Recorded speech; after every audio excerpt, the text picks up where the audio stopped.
Now we're cooking with propane. That's gas, isn't it? Propane? Yeah. Okay. Oh, mercy me. It's kind of strange for a sermon before Christmas to be preached from the Psalms. But, being a person who's academically studied the Old Testament and deeply in love with the both Testaments, I find there's a lot of truth in the Old Testament that we often forget about this Christmas time. We automatically go to the Gospels. We automatically go to Luke chapter 2 or wherever when we talk about Christmas time. But there's a lot of truths about God's hope for His people in the Old Testament. In Psalm 146, I'm going to read, we'll read here in just a moment, but I want to read from you today from Psalm 146. We're going to talk about that hope. But today we're going to talk about joy. That's the fourth attribute or the fourth theme of Advent is joy. So I've got a cute little video. Well, it's cute. It's more of a good video on joy.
Joy isn't just a dish soap, is it? It's something we need to experience this Christmas season. Keep that in mind as we get to the last little point in the sermon today. We're going to talk about hope, help, and happiness. But let me read Psalm 146 to you today, verses 5 through 10.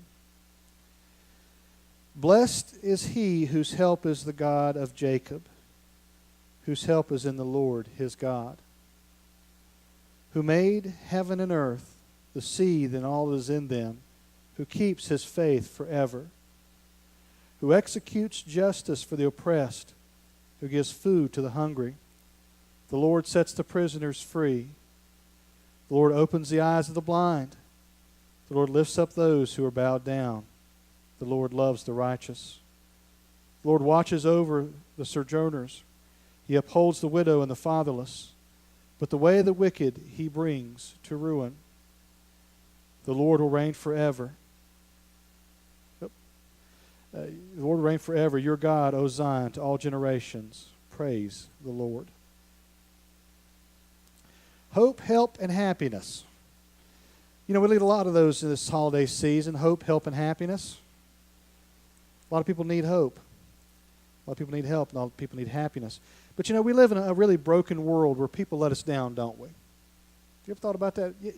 I'm sure if you sat down and wrote down all the names, all the times you've been let down by somebody you trusted, probably add up. I've been let down a good bit, Somebody promised you they'll do something for you, then they don't follow through, or somebody promised you they'll be there, but they're not there.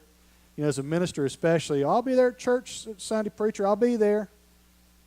That promise usually has a hollow ring to it, doesn't it? Because they're hardly ever there. Usually people in this world let us down. But it's not just, just a casual letdown. A lot of times it's people who are things that are very important to us. Our families let us down. Our coworkers let us down. Our religious leaders let us down. We live in an era, sadly, where there's a lot of abuse going on amongst Baptist clergy, not just Catholics, but Baptist clergy too. Our religious leaders let us down. Our political leaders let us down almost on an hourly basis, right? Who can we trust in this world? Who can we trust in? People fail us. People fail us and kick us to the curb.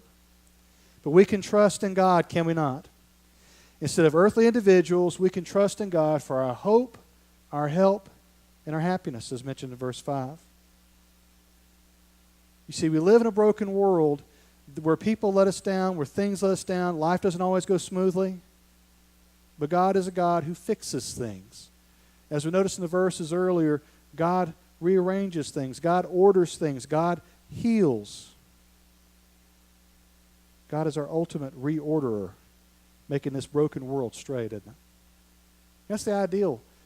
You know, God created this world perfect, and humans let sin creep into this world, and sin kind of just marred everything.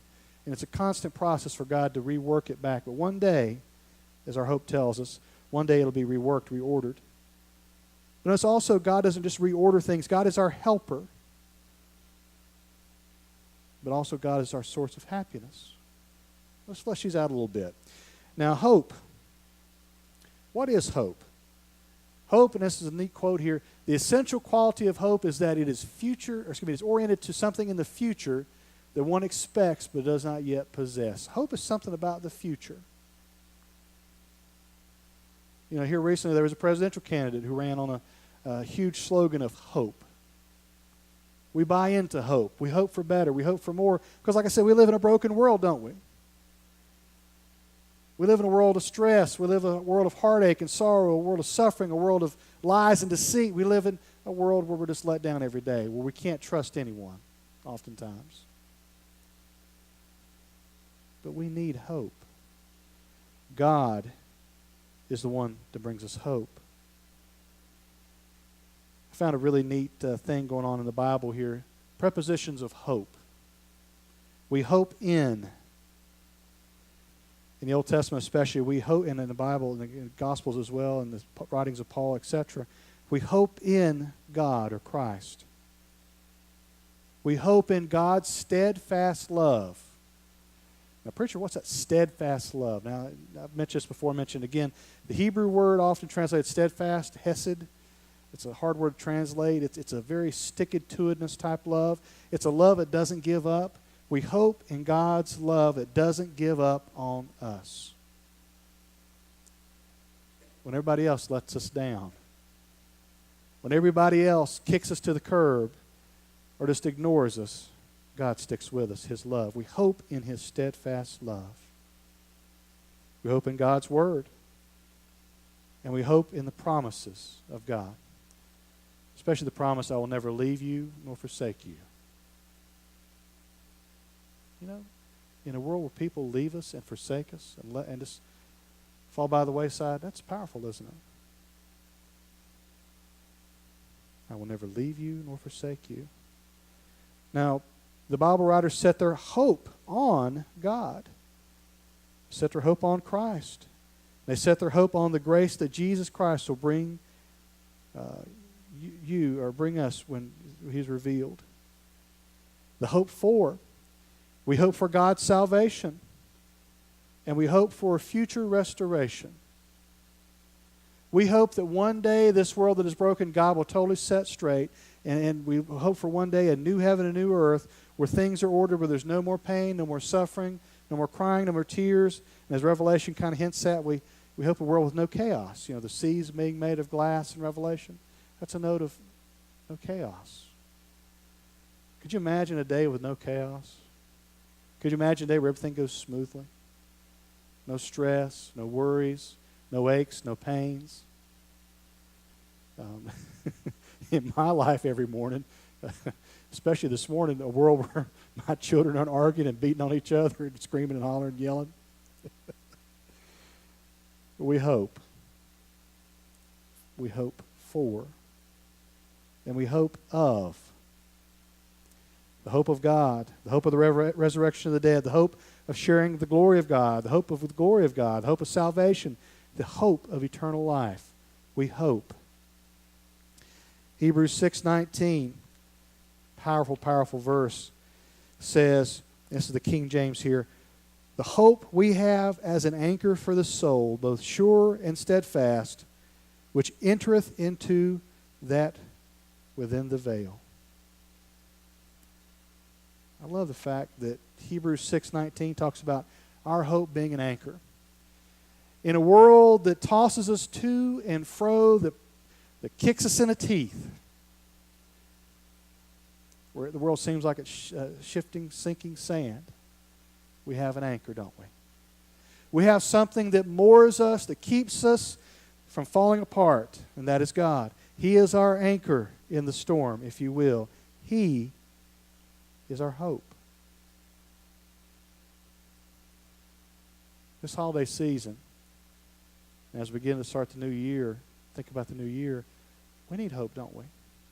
We need Jesus. We need an anchor that holds us and keeps us strong and steadfast in this ever-changing, ever-chaotic world.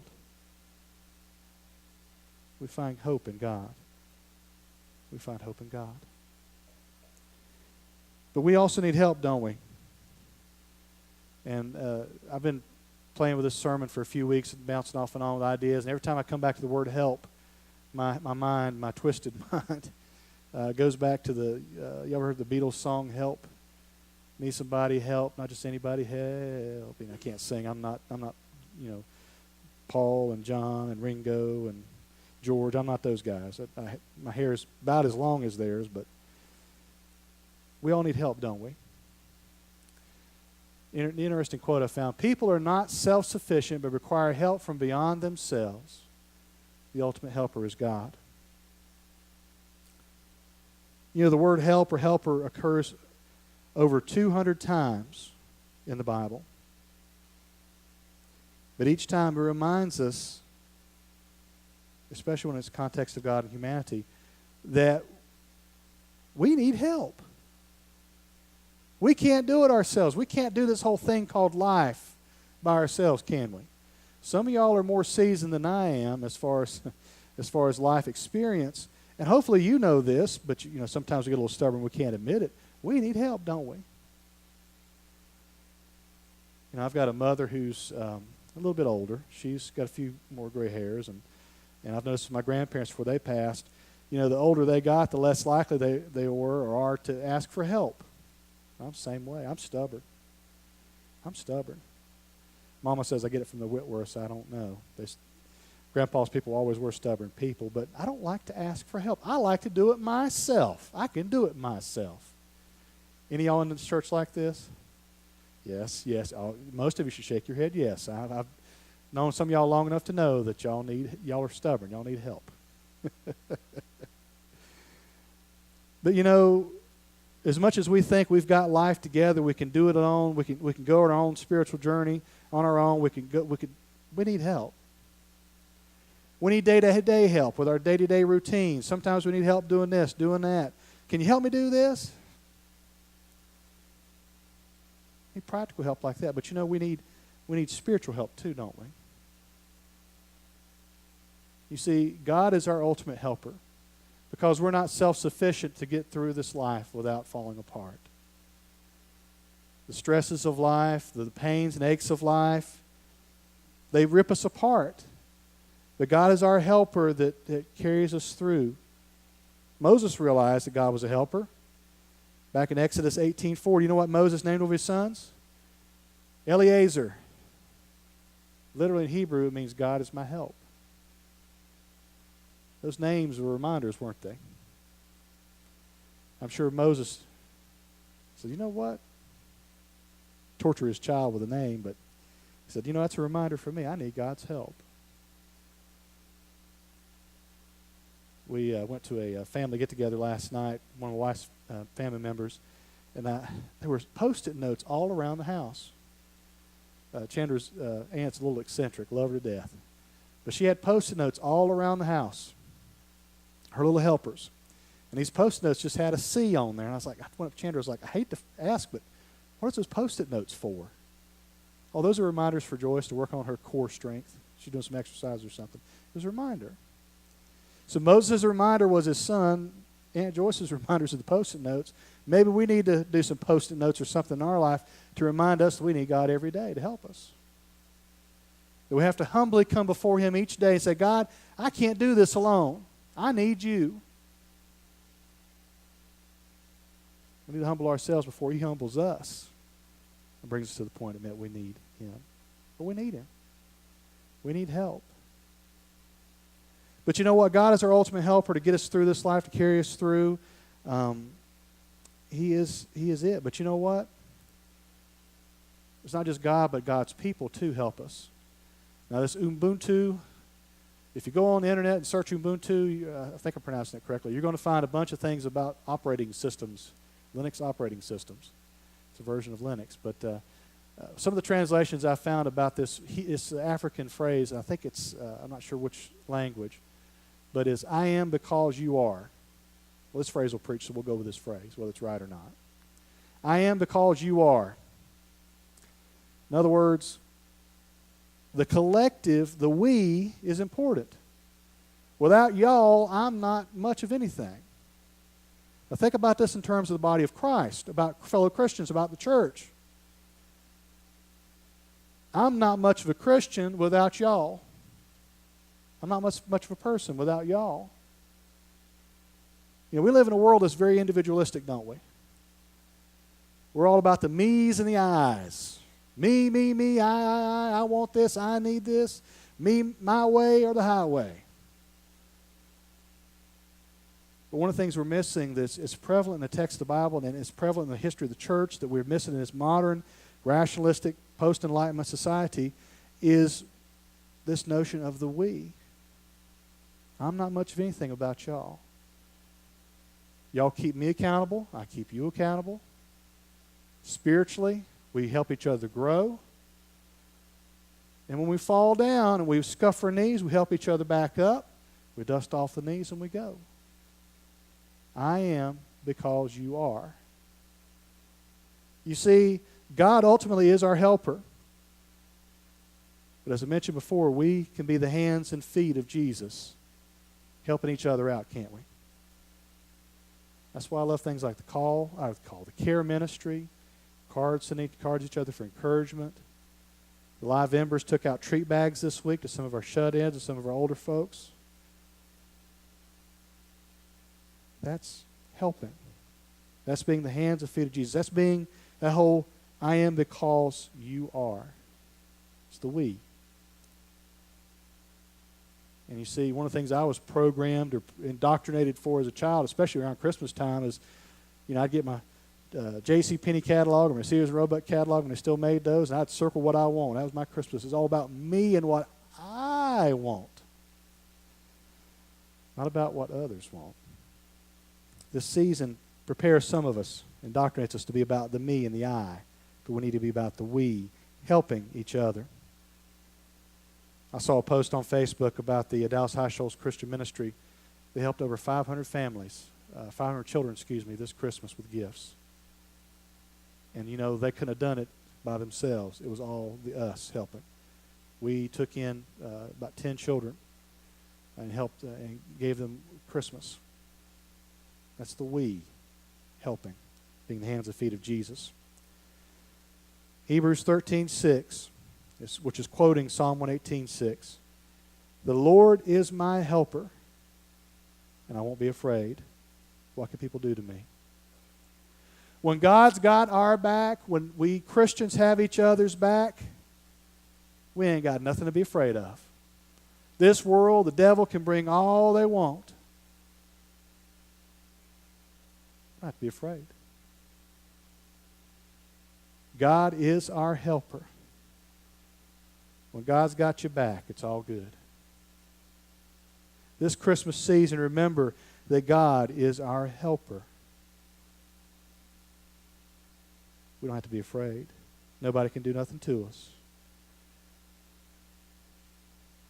The last little point I want us to think about is happiness. Now, the video we started out the sermon today with is talking about joy. We live in a world where people seek happiness, don't we? People always reach and try to grab for happiness. We have people who have wings of home filled with junk they don't need because they're trying to search for happiness. People that bounce from relationship to relationship with others to find happiness. What is the secret of happiness? Well, I do know this in the Bible that we find there's different notions of happiness. In the Old Testament, there's this notion that happiness was a sign of God's covenant favor and the proof that God keeps His promises. In fact, under the kings of Israel, happiness was directly connected with a covenant faithfulness to the king and to God. We find in the New Covenant, the New Testament, there's the image of happiness that's centered around the person of Jesus Christ. This notion of, in Philippians 4:4, rejoice in the Lord always. I will say it again, rejoice. You see, our happiness isn't found in the stuff, the things, anything that we can buy in a store. Our happiness, isn't found in individuals necessarily. Happiness isn't necessarily found in our relationships. Our ultimate happiness is found in God, being in a right relationship with Jesus Christ. You see, His our source of happiness. Total dependence total dependence on God is a source of happiness. It's a source of joy. But talking about happiness and the difference between happiness and joy, you ever thought about this? I haven't parsed it out too well, but for me and in my working definition, happiness is an emotion that just is fleeting and failing, isn't it? Those people that are happy all the time, I just kind of want to wring their necks, I kind of get on my nerves. I'm too much of a Debbie Downer sometimes. I can't be happy all the time. It drives me crazy. But joy is something a little different. When I talk about true happiness, I'm talking more of this notion of joy. Joy is this inner peace that we can have this Christmas season. Inner peace that we can have throughout the year that derives from God, a dependence upon Him, knowing that we can't do much by ourselves, that we can't do it on our own. We need a helper. We need God. We need hope. We need Jesus. He is our source of joy and ultimate happiness. Around Christmas time, I always think back about me as a kid, how I would love to open those gifts on Christmas Day. I get so excited. My boys, they love opening gifts. In fact, Jonas loves opening up his brother's gifts just to open up something. You talk about a way to start a fight. If they do it this year, I'll get a video, make sure we show it in church and embarrass them. But I used to love opening those gifts, and I would love the gifts for about a week or two. Mom would give me that new toy, the hottest toy or whatever she could afford, and I'd get it and I'd play with it for a week or two, but you know where it'd end up? Somewhere in the toy bin in my room. My youngins, I love them to death. Buy them a new toy, and I was looking at the room the other day, the chaos that is their room. And it is chaos. If you've seen my office, you know that they get it honest. But there's toys strewn through the room and the toy boxes that have come from Christmases. Collecting dust. Toys that are collecting dust they haven't touched. But that was the toy they wanted that Christmas. They wanted it so badly, had to have it. And I was the same way. I had to have that toy. But a week or two or three or a month later, it's pushed to the side. I would like to say I've grown out of that temporary fleeting happiness type junkie-like state. But most of us adults,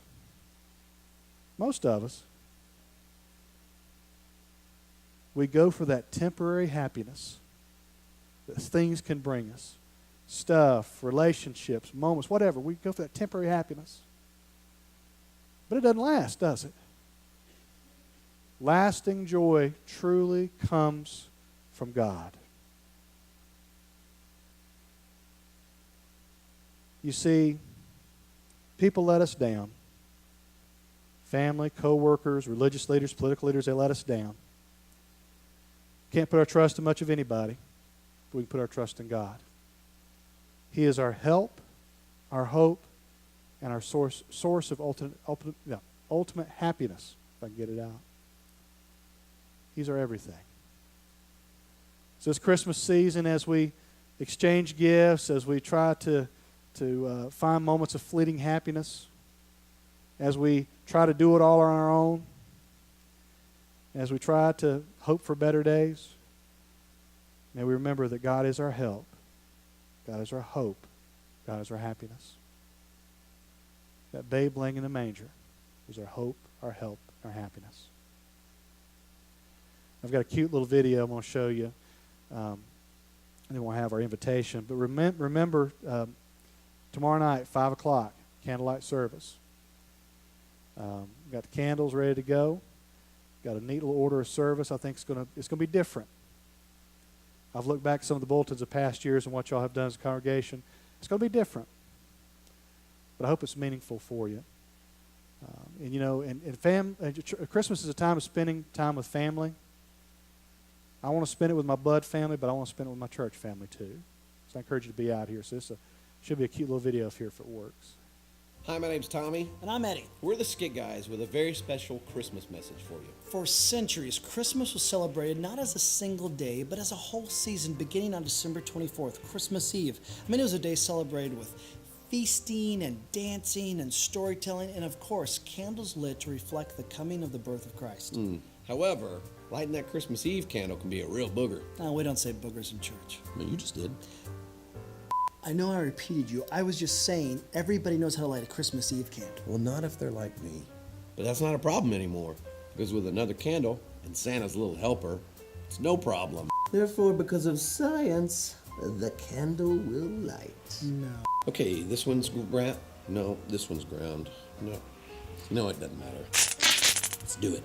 Look, we need a flame, and it's called a flame thrower. No. Have you ever lit a match before? No, I'm sorry. I live in a house. We have this thing called electricity. We no longer chase ogres with torches. Be still. Be still. I feel really bad. I'm sorry. It's okay. I mean, it is the season of forgiveness. I mean, it is Christmas! Using the lit candle, slowly unite the wicks until the flame transfers. Thank you, Jacob Marley. And that is how you light a Christmas candle. Merry Christmas from our house to yours. You need to stop, drop, and roll. You need to quit telling me what to do. You need to stop, drop, and roll. You need to quit being a Christmas killjoy is what you need. What? No! No! Most of you laughed. Gave you a moment of happiness, right? Jesus is the source of our happiness, okay? Ultimate happiness. But I encourage you to come on out tomorrow night, 5 o'clock, candlelight service. Hope you have a good time. At the moment, we'll have our musicians come in and we'll sing our closing hymn.